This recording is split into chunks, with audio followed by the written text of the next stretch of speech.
ten fai kan lo ni ta Calvary thi sen manga ten fai kan lo ni ta Oh hero hey ha hero hey ha se o thim kho phing chat nga king nun khwa kan che Zion khwa lo va Kharau thiang lim ina ashuaya shuaya ten nia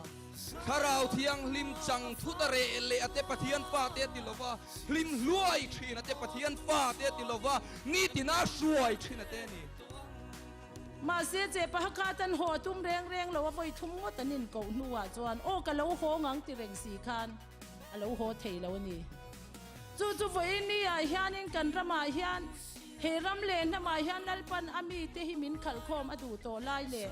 อทุทุงอามินลูกโคมามินลูกพุงตีร์มินขัลโคมอดูไลฮิานดูเร่งสีโอติเร่งสีอามาเสียงเจ็บปะคาตะเลงโหเกาเทเราอังฮิกันรำริงตูเตฮิกันนี่ฮิอันอลังฮิกติชีนักไอมาจวนมิโซเตจุเปียมไม่กันเนี่ยวังคันวยตั้มตักวังเชียปอกี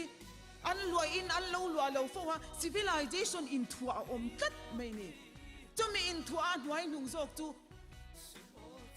archaeological how finding อ่ะจวน period 1 และ period 2 in เทนี่นะออกมา period 1อ่ะจวนมิโซกันหลังเราแรงอ่ะกันทันทูให้กันตีดิกเราจวนอินเดียเห็นมินชูสักดอน